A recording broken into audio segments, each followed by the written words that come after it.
guys, I'm Amy, and welcome to my podcast, Spill the Teeth, where I spill the tea on all things dentistry and a bunch of other fun things. Welcome to episode 11. Guys, it has been a hot minute. Sorry for taking a super long break, but I had 3 horrible, terrible, just bad weeks of finals in my last semester, and so I really wasn't feeling up to sitting down and recording the podcast because I really didn't have time, and the last thing I wanted to do if I had free time was sit down and record a podcast. It would just have not have been a good experience for y'all because I would have been complaining the entire time. So, we are back now after a lot of weeks. I have no idea how many weeks it's been, but it's been a lot. So guys, I'm a D3. I know, I'm as shocked as you guys are. I really don't feel like a D3. I don't think mentally or physically I'm ready to be a D3, but officially I am a D3 because I just started my summer semester. You guys know the drill of this podcast by now. I'm going to tell you what I did this past week, which was my first week of my summer semester. So this semester I have some didactic classes, and then I'm also in clinic or rotating in clinic. So the classes I have this semester include immediate dentures, treatment planning, dental behavioral science 3, ortho 2, implantology 2, and I think those are all the didactic classes. Other than that, any other time me and my classmates are not in class, we are in clinic, either assisting, rotating in different specialties, or working on our own patients. I know, crazy, right? We don't actually start seeing patients until beginning of June, just because they are signing out the current D4s, so they're getting on out of here and graduating. So we won't be seeing actual patients until they are out of the clinic, but until then, that is what we'll be doing. So Monday and Tuesday, me and my classmates were in immediate dentures. I know, super fun being in immediate dentures for 2 days of the week in the morning, and especially on a Monday. But we did that, we hit the ground running. We were making base plates and wax rims. Treatment planning was an intro lecture. DBS was its normal thing. On Wednesday, I was in implantology, which is a lab/lecture course, and that was a lecture. And then we did exercise and lab for Axiom. So if you don't know Axiom, Axiom is the software that we use in clinic to schedule patients, chart, note, whatever. So it's honestly the worst thing in creation. But anyway, we were practicing on doing things relevant to implants in Axiom. Since my class and I are not in clinic technically seeing patients, there's a lot of free time in those clinic spots that we normally would be in clinic for, but currently are not. So my class president got our one class we had on Friday and our one class we had on Thursday, this past Thursday and Friday, moved online or moved into a different time slot. And so we have a very long weekend up until Monday, I believe. So Thursday, Friday, Saturday, Sunday, Monday, that is Memorial Day. And I was not planning on going home for Memorial Day weekend. I don't know, it's a weird thing for me, but I don't usually go home Memorial Day or Labor Day because I usually have just gotten back into school by that time, and it's not because I don't love my family. I do love them, I love to see them, and I'm always counting down the days until I see them next. I don't like going back home right after I had left home for the semester, so I usually don't take those days and go home for Memorial or Labor Day weekend. But anyway, because I have so much free time on my hand, and if you don't know me, I don't do well with free time. I get bored out of my mind, and I've already done every single possible Quizlet I could think of for this past week I've done.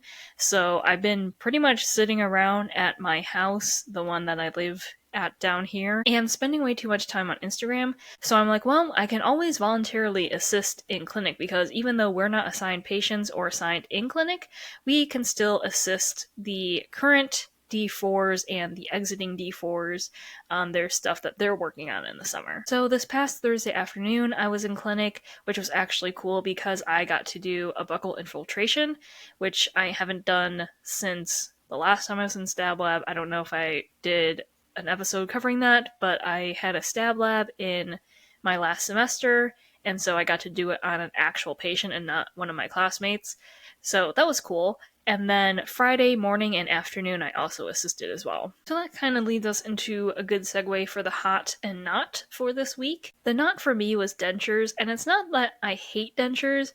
I actually don't mind it as much as I thought I would. The hot was actually getting to assist because I feel like I've learned more about dentistry in the 2 days that I've assisted than all my time in pre-clinic.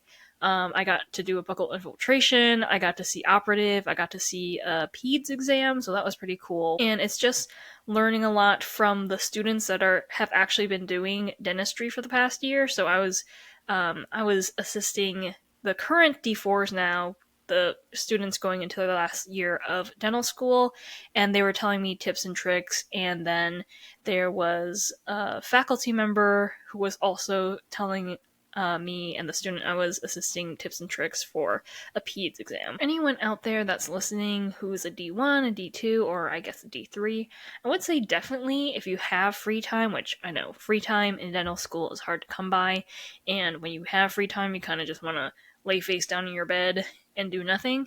But if you have some free time and it's an option to you to assist other students, I would definitely take that offer. I know I was telling some of my D2, it's a great learning experience.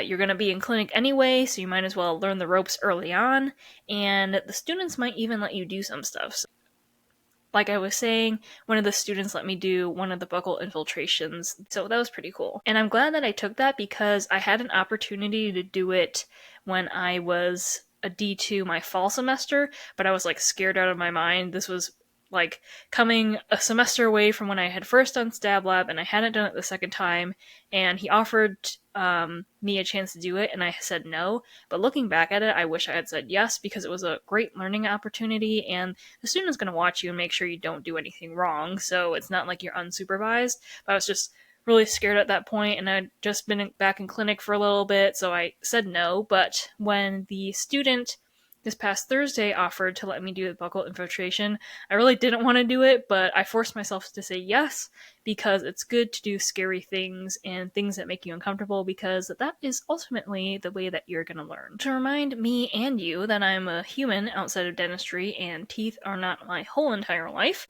I want to use the second half of the podcast to talk about what I did over this semester break, and going back into the dental side of things, what I'm looking forward to this D3 year. So the start of semester break was actually on a Friday. I had one final, which was perio in the morning, and then I zoomed out of Alton and went back to my home. I always tell my friends that if you can hear the faint sound of squealing, that is me getting the heck out of Dodge and going back home. The first Saturday of my semester break was a wedding shower for one of my sisters, and I don't know if I've talked about this, but I have 3 weddings this summer, none of which are mine, but 2 of my sisters are getting married, and my best friend is getting married. So my first sister is getting married in June, and then a week later, my best friend is getting married, which I have to fly to North Dakota for. And then my second sister is getting married July, actually the last day of my summer semester. And so I have to take off some days to go to those weddings. But that first Saturday was for my first sister and her shower. Over this break, I watched a lot of TV. My sister got me caught up on this new TV show, so I was watching that. And I got to eat a lot of good food that wasn't prepared by me, which is always nice. And I read some books. Scratch that, I only read 1 book. I checked out 2 books, and I half finished one, and I don't know if I talked about this in my reading one, but I rarely DNF a book. DNF in this case stands for do not finish. I usually vet my books out beforehand, so I'll read reviews on Goodread and elsewhere, and then I'll decide to get it out, even though sometimes Goodread reviews are not accurate. But I usually vet my books pretty well, so I don't usually leave a book unfinished. The first book that I read was The Wife Upstairs by Frida McFadden, I believe her name is. That was a very good book. I didn't think I was gonna like it because I kind of read a book similar to that. I think it was by Riley Sager. He had a book of a similar thing, but there was a lot of twists, and if you hear me read, I like to exclaim things out loud, so I'll I'll be like, I'll gasp or say things, talk to the characters in the book if they're doing crazy things. So that book for sure, I was definitely talking to myself and gasping out loud. The book that I did not finish was Dark Places by Gillian Flynn, and it wasn't because it was disturbing in the way that it was talking about, it was like a murder mystery, because you know me, I like psychological thriller, I like disturbing kind of stuff, which is probably not a good thing. But anyway, but it was just really disturbing and inappropriate that I decided not to finish it because I'm like, I don't need to be reading this stuff. There's things that some people put in stories and their storylines that I don't think really further the plot and don't really need to be in there, and that was definitely the case for this book. So I ended up not finishing it and returning it. There's a book by Alex North that released during my spring break, but I was unfortunately number 2 on my library's waitlist for it, so I had to suspend my hold for my actual summer break. But that is something, I think it's called A Man Made of Smoke. I can't really remember, but I like Alex North's books. They're very good. One of his books was one of the first that like I stopped reading at night because it was so scary. And so I'm really looking forward to reading this book, but I'm going to have to wait until July. Another thing that I did over my semester break was get my teeth cleaned, and I was able to bring my cast back with me of my own teeth that I've taken impressions of or had other people take impressions of and show them to my dentist. And it's really cool being in dental school and really understanding how teeth are and how they work and anatomical differences between the teeth, because then you can be more specific about any pain that you might have or anything that might concern you about your own teeth, and they understand exactly what you're talking about, and when they explain it to you, you know exactly what they're talking about too. So like for me, even though I floss, the quality of the flossing may not be the greatest, and I have some loose contacts in my teeth, so I have pockets on the deeper side, deeper than I want, but the dentist was telling me that I have a mesial concavity on the first molar, and that I should floss better around that area, and if I wasn't in dentistry, I would have no idea what they're talking about unless they showed me like a model of the tooth, but since I've taken morphology and stuff like that, and seen it firsthand on models, I know exactly what they're talking about, and I can implement that into my oral hygiene routine. The least fun thing that I did on my break was get a real ID. I had to get a real ID because I'm flying to North Dakota for my friend's wedding, and so I had to get that, and the DMV is never a fun place to go to, wait in line at, just not a good thing. It all started with, you had to bring 2 proof of residence, and I took one that was the letter that the DMV sent to me about the real ID, and that they don't count that as a proof of residence, just so you know, in case you're getting a real ID. They do not accept that as proof of residence from themselves. But because I was not changing addresses from my past driver's license, they let it slide with the other proof of residence that I had brought. The other problem was with my certificate of citizenship. If you don't know, I was born in Vietnam, so I have a certificate of citizenship when I got it when I was around 7 or 8 that says that I'm a citizen of the US. And so I brought that as, a proof of identity. And this wasn't a problem when I first got my driver's license because I didn't need all that stuff. So they just put my first name, the initial of my middle name, and my last name. But on my certificate of citizenship, I have my Vietnamese name in there as well.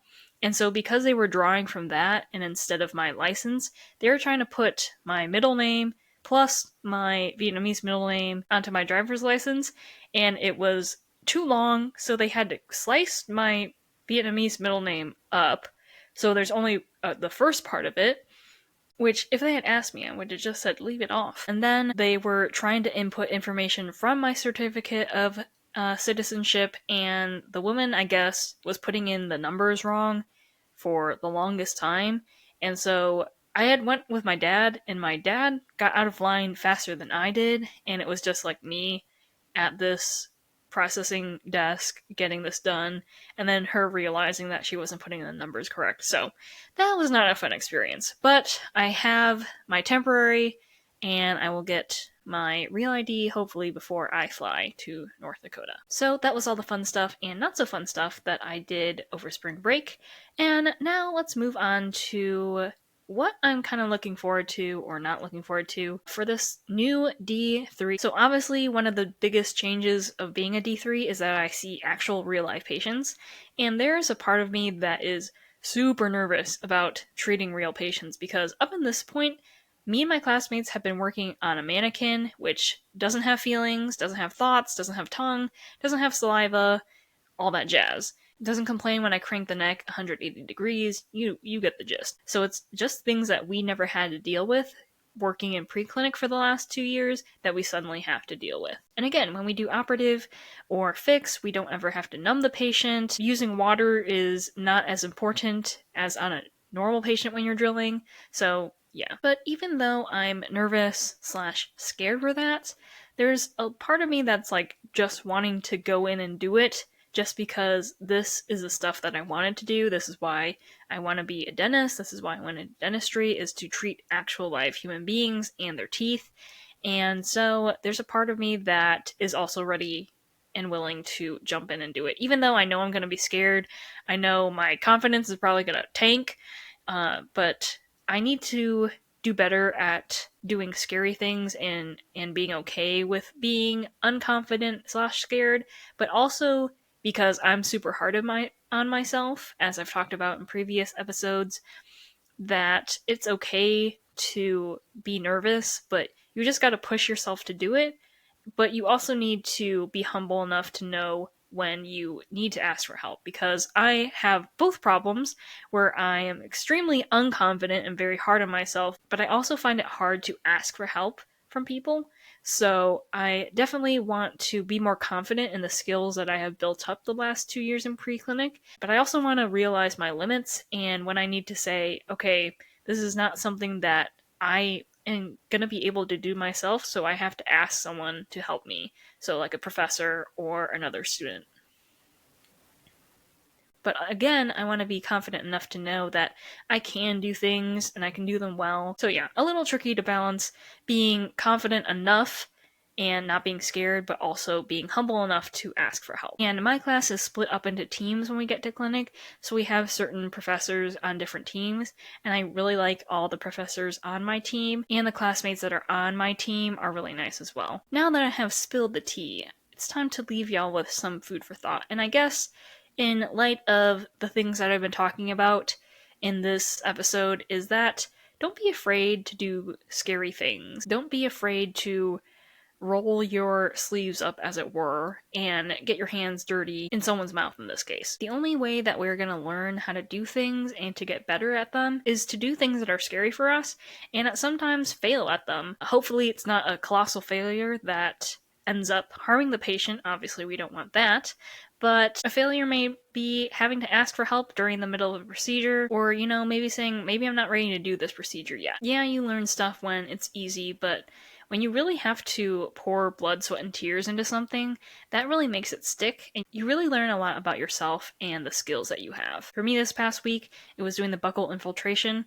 I was scared out of my mind to do it. I'm sure the person who I was giving it to was scared out of their mind while I was doing it, and I was definitely not breathing properly and sweating. But, it was scary, but I obviously learned a lot doing it on an actual patient and not on one of my classmates, and not having a professor guiding your hand or looking over your shoulder. Of course, the student was making sure I was doing it right. But it was something scary that I didn't necessarily want to do. I mean, I'm not in clinic yet. I could have easily said, it's your patient, you can do both buccal infiltrations. But I forced myself to say yes, and I did it. And I'm still alive. Well, that's all for this episode. Thank you so much for watching, listening, or both. Even though I might be talking into the void, but if there's one person in the void with me, it makes everything worth it. If you have any questions you'd like me to answer, either about dentistry or nothing at all related to dentistry, I would love to answer them. You can either DM me on Instagram at Teeth and Crowns or send a carrier pigeon my way. That's a wrap on this episode. I'll see you in the next.